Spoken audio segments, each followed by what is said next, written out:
Continuamos en esta mañana y ya recibimos a nuestra primera invitada en la casa. Es un honor seguir siendo parte de esta semana dedicada a la donación de órganos, Semana Mundial de la Donación de Órganos que República Dominicana está pues promoviendo, viviendo en una promoción constante para poder dar orientación oportuna a nuestra ciudadanía. En esta oportunidad también esta mañana se ha unido y lo hace junto a diferentes instituciones que hacen esta labor constante todo el año. Damos la bienvenida a la doctora Wendy Rodríguez.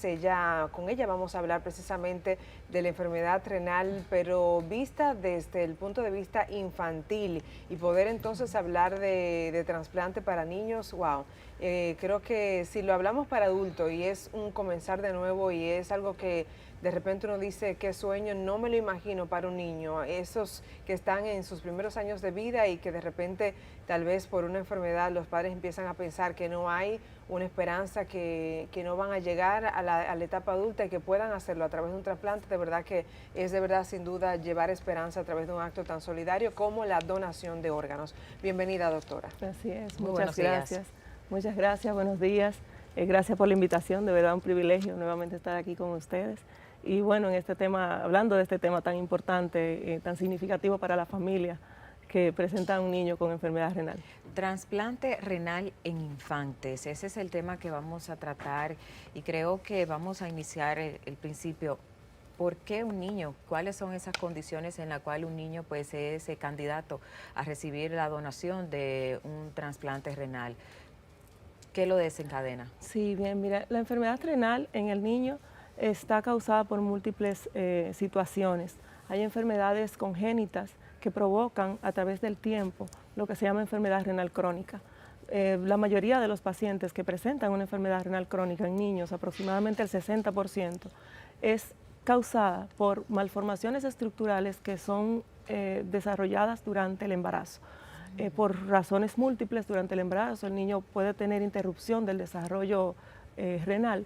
Y bueno, pues a través del tiempo hay una serie de manifestaciones que nos van dando la alerta de que hay un problema y de que, y obviamente a través del tiempo la función de esas riñones se afecta. Eso afecta mucho lo que es la calidad de vida del niño, el crecimiento, la ganancia de peso, incluso la posibilidad o lo que es la esfera cognitiva se puede afectar mucho. Entonces, pues obviamente es muy importante nosotros determinar tempranamente que existe ese riesgo para poder aplicar un tratamiento apropiado, un seguimiento y evitar en sí la progresión a enfermedad renal crónica. Hay enfermedades también que pueden ser ocasionadas por situaciones que se desarrollan durante la infancia, enfermedades como decimos glomerulares, que afectan la función también renal a través del tiempo, pues con otro tipo de manifestaciones, ¿Pero hinchazón. cuáles son, doctora? Perdóneme, las enfermedades glomerulares, como dice. Glomerulares. ¿Cuáles son esas para edificarnos a todos, a la Así audiencia es. y quienes de repente no conocemos? Exacto. Mire, lo primero que nosotros podemos ver en un paciente que tiene una enfermedad glomerular es básicamente hinchazón, proteínas en la orina, que provocan, pues obviamente no se ve la proteína en la orina, pero sí tú puedes ver cuando son masivas la pérdida de proteína, pues puedes ver espumas salir en la orina. Y son pacientes que cuando nosotros evaluamos encontramos una serie de alteraciones que nos pueden sugerir ese tipo de situaciones, inclusive alteración de su presión arterial. Situaciones Ahí que se también llaman, están los famosos cambios mínimos. es una de las manifestaciones de... enfermedades glomerulares se pueden manifestar o les llamamos síndrome nefrótico, por ejemplo, que son esas que se caracterizan por pérdidas excesivas de proteínas por la orina e hinchazón, y están lo que se llama síndrome nefrítico, por ejemplo, que pues provocan presión alta, orina con sangre y esas cosas. Doctora Rodríguez, en el caso de los niños que no son donantes, que tienen que recibir la donación de un adulto, ¿cuál ha sido desde la edad más primaria que se ha hecho a nivel mundial, si se quiere, o no sé si lo podemos ceñir a la República Dominicana, un trasplante renal en un niño? ¿De cuál ha sido su edad? ¿De 5, 4, 3, 9, 8? En el caso de los niños pueden recibir tanto donantes, hay dos formas de hacer el trasplante. Está el donante vivo relacionado, y está la donación cadavérica. En el donante vivo, un niño no puede ser donante, tiene que ser un adulto con obviamente estudiado, que tenga pues obviamente condiciones de salud apropiadas para realizar la donación, y preferiblemente que sea relacionado, o sea, a la familiar, mientras más cercano, mamá, papá, hermanos si son adultos, tíos, pues pueden ser los más cercanos candidatos para poder realizar donación o hacia ese niño. Y está la donación cadavérica. La donación cadavérica, el paciente que está en el estado, como llamamos, de muerte encefálica, una condición en la que puede el familiar decidir en ese momento donar el órgano de su familiar en ese difícil momento. Entonces, los niños pueden recibir ambos tipos de donantes. Con la donación cadavérica sí puede haber un paciente pediátrico donante, eso sí puede haber. ¿Y la edad? La edad del paciente que va a recibir el trasplante, pues muchas veces no es determinante la edad, sino el peso del paciente. Mientras más pequeño, obviamente más difícil lo que es en cuanto a la relación órgano al niño. ¿Y a partir entonces de qué peso? De peso, entre 8 a 10 kilos es el peso mínimo en el cual Uy, estamos hablando de bebecitos. Así que es. pueden ya partir Así de es. ese peso. Pero doctora, ahí mismo, digamos, relacionado a esto, la inquietud de un riñón de una persona adulta, ¿cómo es esa dinámica de que puede llegar a estar en el cuerpo de un niño? ¿Es un pedacito? Así es. Sí, pero se puede. Gracias a Dios la ciencia en eso está un poco muy actualizada, muy avanzada en eso de lo que es el trasplante renal. Y básicamente pues son condiciones anatómicas que se estudian en cuanto a la talla del niño, la talla del donante, el tamaño renal del niño y del donante. Por eso la serie de estudios que se hacen para nosotros determinar si ese donante es adecuado para ese niño, pues se realizan en ese donante, son estudios que nos ayudan a saber cómo son las estructuras de ese adulto y puede ir perfectamente a un paciente donante. ¿Qué tanto ocurre en República Dominicana? Sí, ¿cuántos pacientes tenemos así? Sí, que niños requieran de la donación de órganos, que tengan enfermedad renal crónica. ¿Cuál es ese como estadística o porcentaje? Si no lo tenemos en el país a nivel general, porque sabemos que adolecemos un poco de estadísticas, pero por ejemplo en el caso de Sedimat, que le toca muy de cerca, o las estadísticas que manejemos, y allí mismo entonces, ¿cuál es igual, digamos, el porcentaje o estadística de personas que hacen este acto solidario de donación en el país? Para niños me estoy refiriendo.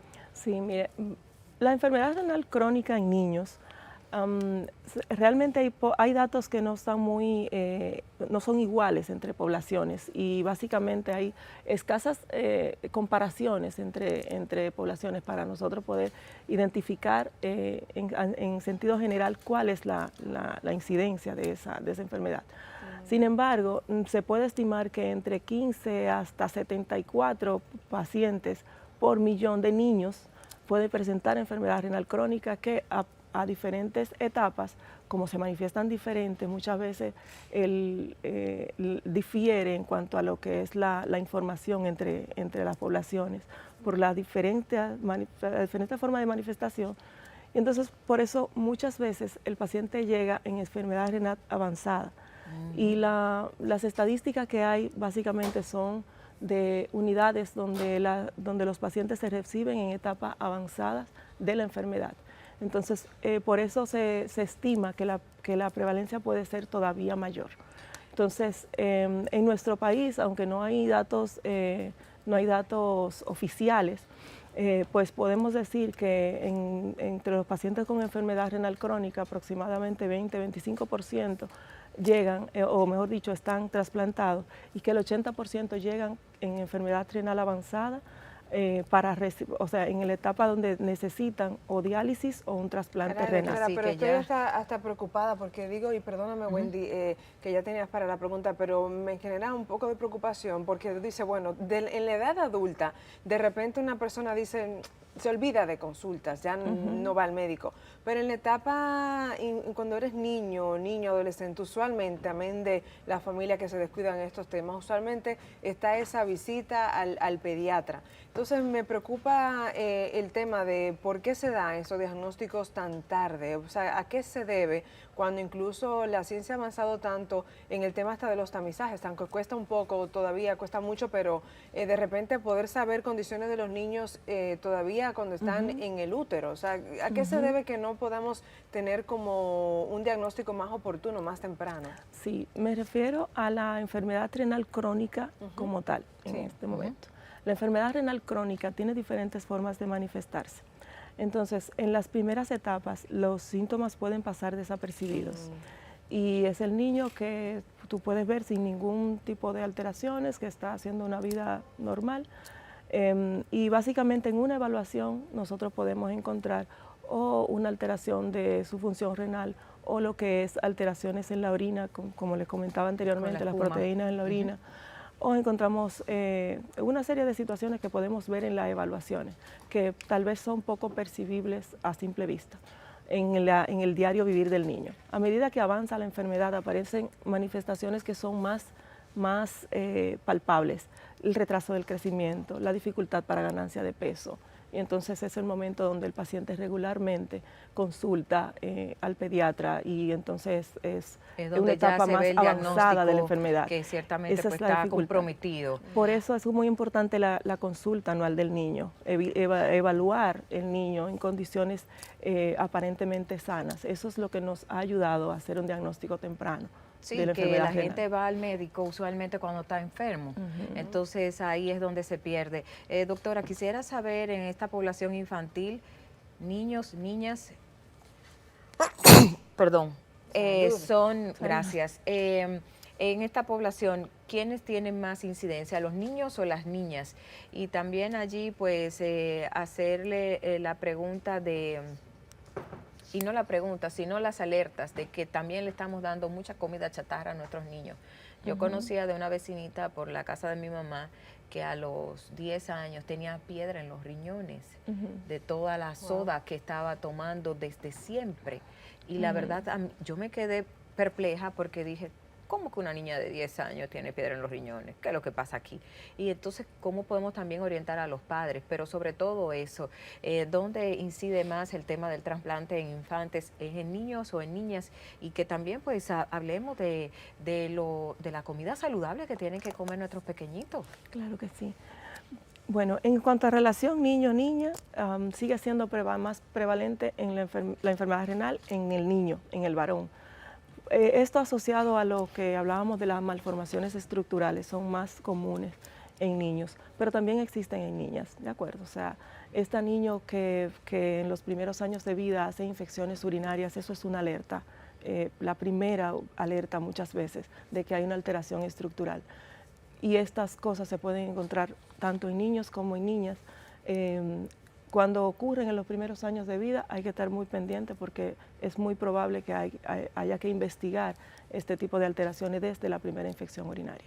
Entonces, en relación a las malformaciones estructurales, son más frecuentes en niños, sin embargo, hay alteraciones que pueden ocasionarse durante la infancia, que pueden ser ocasionadas tanto por condiciones genéticas como paciente que tiene antecedentes, como decía anteriormente, de enfermedades glomerulares en la familia, por ejemplo, hipertensión arterial en la familia, diabetes en la familia, enfermedades hematológicas, por ejemplo, como la falsemia. Esa también, predisposición genética que no se exactamente, queda. Exactamente. Y obviamente este tipo de alteraciones que son asociadas a alteraciones genéticas pueden estar exacerbadas por la dieta. O sea, el paciente, por ejemplo, que tiene antecedentes de hipertensión arterial en su familia, si es un niño obeso, si es un niño que tiene una alteración en cuanto a su alimentación, pues obviamente se puede manifestar más temprano. Entonces, son de las precauciones que hay que tener. Sí, es importante lo que es el adecuado, o mejor dicho, el estilo de vida saludable, promoverlo en la familia completa, para que el niño pueda asimilarlo desde temprana edad. Esto incluye lo que es el control de la sal en las comidas, las meriendas que sean sanas, saludables, la adecuada ingesta de agua, en el niño, sobre todo en este niño que está en la escuela, en el que está haciendo deporte, por ejemplo. Incluso lo que es una dieta balanceada en el niño deportista, que es algo que hoy en día es muy importante enfocar, porque básicamente el niño deportista se enfoca, o los enfocamos su alimentación en la ganancia de masa muscular y en el ejercicio. Entonces eso también debe ir de una manera balanceada para evitar pues lo que es la sobrecarga proteica, que también pueda dañar la función de nuestros riñones. Claro. Entonces, todo eso es básicamente un enfoque que debe hacerse de manera secuencial en las consultas pediátricas, y bueno, el referimiento a tiempo realmente ha mejorado mucho lo que es la expectativa y el pronóstico de estos pacientes con ese tipo de riesgo. Es un llamado clave, doctora. En el tema de la alimentación, me encantó que ha dicho que sea integral en la familia, que no solamente sea como que al niño tienes que comer vegetal y papá entonces del otro lado de la mesa con sus hamburguesas fantásticas y sus papas. A mí no me ponga tallota en el fritas. plato, a mí no me ponga brócoli. O sea, entonces como que a veces te dan esas incoherencias en la mesa, que bueno, le indicamos cosas al niño en relación a fruta, vegetal y una sana alimentación que al final no está viendo, de ejemplo, en casa. Es como tantas cosas que es importante que sea realmente un estilo de vida que adoptemos en toda la familia. Sí. Doctora, ¿qué tanto nuestros niños en el país encuentran ese donante? Ya Améndica ha dicho que es bueno de que sea de la misma familia y tal, pero ¿qué tanto deben a veces esperar o no los niños que necesitan de un trasplante de órganos, que necesitan un riñón? Okay. En relación a la donación cadavérica, pues depende obviamente de lo que es la frecuencia en la cual aparezca esa posibilidad. Ya básicamente sí tenemos ventaja en el sentido de que un paciente con enfermedad renal crónica pediátrico pues tiene prioridad en una lista de espera. Entonces eso es sumamente importante, nosotros poder tener ese niño en condiciones que pueda recibir ese trasplante. O sea, el niño identificado con enfermedad renal que nosotros sabemos que va a requerir un trasplante o que va a requerir diálisis, pues si está en condiciones de recibirlo en el momento de que existe la posibilidad de un donante para él, pues tiene prioridad si hay una compatibilidad adecuada con ese Claro que paciente. sí, definitivo y lógico, porque imagínate tú, un pequeñito en una diálisis, eso es terrible y traumático. Lo es para un adulto, imagínense para un niño. Así es. Doctora, la verdad es que nos hemos quedado gratamente también sorprendidos por el trabajo adecuado que se hace en el tema del trasplante renal en niños en la República Dominicana. Y también, sí, Charis. No, que la recuperación cómo es, porque lo hemos hablado Luego de esto, pero por ejemplo en un niño que recibe un trasplante, ¿cómo se da luego esa dinámica de retomar la vida? Tiene que tomar medicamentos, normal, sí. ¿Y qué cosas se recomiendan, por ejemplo, a lo largo de su vida para que también se mantenga saludable? Y muy buena pregunta, muy buen comentario, porque realmente eso es algo de la enfermedad renal crónica en el niño afecta a la familia completa.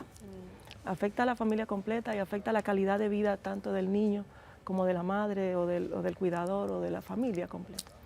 Lo cierto es que al momento del paciente diagnosticarse con una enfermedad renal, un niño que necesite una terapia de diálisis, si va en diálisis peritoneal es una diálisis que necesita diario.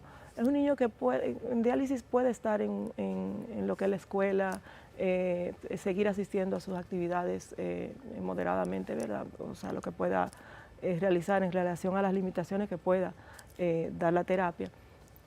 Pero el cambio de vida, del estilo de vida, después de que el paciente recibe un trasplante es significativo, es increíble, o sea, es muy bonito verlo, porque el paciente puede, después de unos meses de haber ido a trasplante, incorporarse a sus labores académicas, a una vida normal, a tener una vida mejor, o sea, una mejor calidad de vida.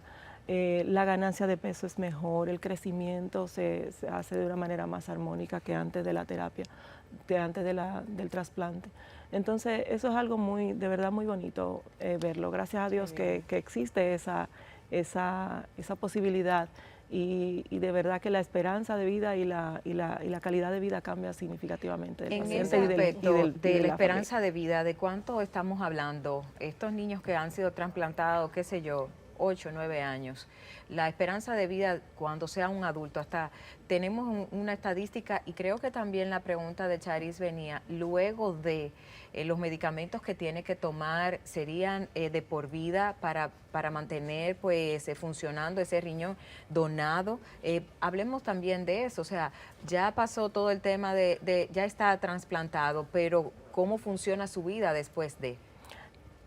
Después del trasplante, básicamente nosotros pues necesitamos mantener ese niño con una serie de medicamentos. Al principio pues hay unas dosis de medicamentos que hacen que nosotros todavía pues recomendemos lo que es la serie de cuidados que tienen que ver con la inmunosupresión. Hasta que nosotros pues llevamos dosis adecuadas para que el paciente pueda llevar un estilo de vida más parecido a los niños de su misma edad. O sea, quiere decir que tal vez 1 o 2 meses no va a ir a la escuela, sino que después se va a ir reintegrando, después que uno valide las dosis de medicamentos. Pero es un niño que siempre necesita medicamentos que llamamos inmunosupresores, que son para mantener la supervivencia de ese riñoncito. Pues por un tiempo, pues depende de lo que es una serie de estudios que tenemos que hacer, pero realmente el tiempo de vida o de ese riñoncito pues es muy variable, aproximadamente, ¿qué le digo? 7, 10 años, tal vez más. Depende tanto de estudios de lo que tiene que ver con compatibilidad. ¿Y tendría que someterse a otro trasplante? Es posible. Wow. Es posible. Pero muchos, ¿qué le digo? Muchos niños pueden necesitar un solo riñón, un solo trasplante en su vida, otros pueden necesitar más de un trasplante. Sí, porque también una cosa es que la maravilla de lo que se logra a través de la ciencia, y otra es lo que también se da porque el Señor así lo permite y de repente alguien ya no vuelva a necesitar un trasplante y al final, bueno, si requiere de nuevo de una operación también la belleza es que durante tantos años no ha tenido que estar sometido a un tema tan tedioso como lo que implica lo de la diálisis. Claro, así que, doctora, de verdad, muchísimas gracias. Ha sido un placer recibirla, contar con todas las orientaciones que nos ha brindado en torno a la enfermedad crónica en niños, ¿no? Y ha sido también una linda oportunidad de animar a otros y a seguir despejando las dudas en torno a la donación de órganos, que es un acto solidario tan valioso para cualquier persona que lo reciba. Así es, doctora, muchísimas gracias. Compartimos con la doctora Wendy Rodríguez, encargada del Departamento de Trasplantes de CEDIMAD.